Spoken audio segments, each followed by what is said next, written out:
જ્યાં જ્યાં અંદર થોડું સૂક્ષ્મ કારણમાં બી અજ્ઞાન હોય તેના સબકોન્શિયસમાં એ કોન્શિયસમાં ભલે ગમે એવો માસ્ટરી હોય પણ સબકોન્શિયસમાં બધું ભર્યું હોય. અને આમાં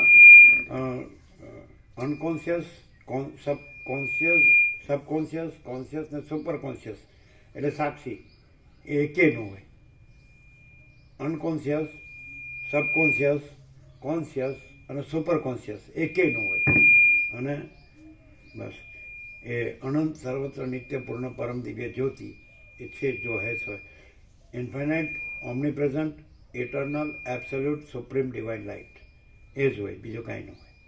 એ છે જ અને બીજું છે જ નહીં. સમજાય? અને પહેલાંમાં સબકોન્શિયસમાં બધું ભર્યું હોય.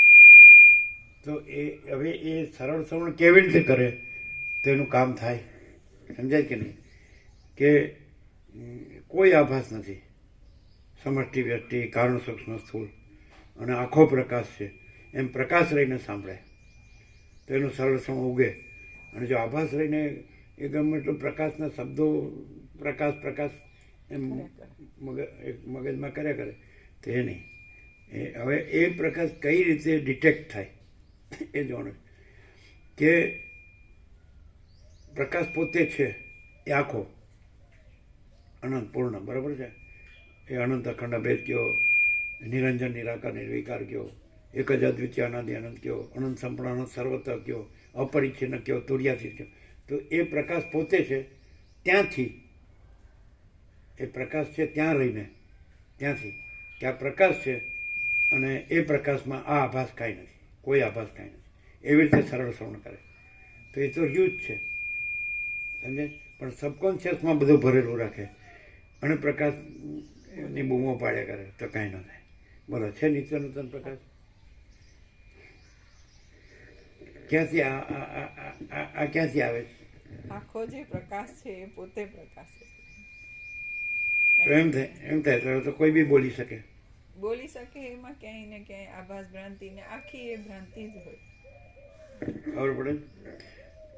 Unconscious, subconscious, conscious, super conscious એટલે તુર્ય. એ પણ આ તુર્યાતીત છે. એટલે કોણ છે? તો અખંડ પ્રકાશ પરમાત્મા. જે કેવું હોય કયો. સમજે?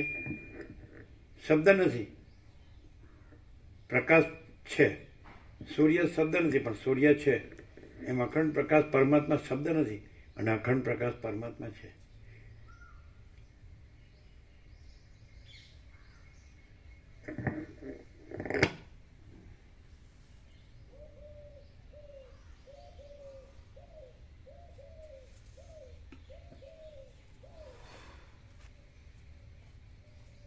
એટલે હવે આ જે પ્રકાશ છે એની જે અન્ડરસ્ટેન્ડિંગ છે એ પ્રકાશ નથી.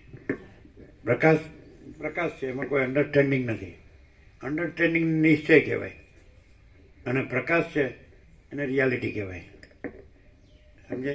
એટલે તુર્ય છે એ પણ એપિયરન્સમાં આવે અને તુર્યાતીત છે એ એપિયરન્સમાં ન આવે. એનામાં એપિયરન્સ નથી અને રિયાલિટી જ રિયાલિટી છે. એ એપિયરન્સ સાપેક્ષ નથી કારણ કે એ દ્વૈત નથી. રિયાલિટી જ છે ને એપિયરન્સ છે જ નહીં. એટલે અન્ડરસ્ટેન્ડિંગ એપિયરન્સથી હોય. પ્રકાશથી રહે ને તો એ રિયાલિટીથી રહ્યો કહેવાય. કે જે પ્રકાશ છે એ પોતે જ છે, આખો પ્રકાશ પોતે જ છે અને આખો આભાસ કાંઈ નથી. એવી રીતે સરળ શ્રવણ કરે ને, જો પોતાનો આભાસ રાખે ને તો સરળ શ્રવણ ન થયું કહેવાય. અને જો આખો પ્રકાશ રહે ને તો માની લો કે કોઈ માણસ છે, હવે આખો પ્રકાશ જ રહ્યો છે ને અખંડ પ્રકાશ પરમાત્મા જ રહ્યું છે ને એ પોતે નથી રહ્યું, જગતે નથી રહ્યું, ક્યાંય કોઈ કાંઈ છે જ નહીં. એટલે સ્વપ્ન છે જ નહીં, જાગ્રત છે. તો એ કેવી રીતે રહે? આભાસ સાપેક્ષ. કારણ કે માણસ તો દેખાય છે, એનું સહજ કર્મ પણ દેખાય છે. તો એ કાંઈ ન હોય એવી રીતે જ હોય અને અખંડ પ્રકાશ જ છે એવી રીતે જ હોય.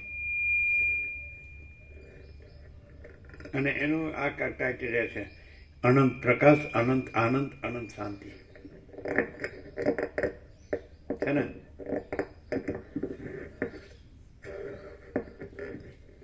એટલે એમાં એટલે એમાં અજ્ઞાન અંતર અને દુઃખ ને અશાંતિ કદી ન હોય, એટલે કાંઈ ધર્મૂળ ન હોય, લેશ માત્ર ન હોય, મુદ્દલ ન હોય.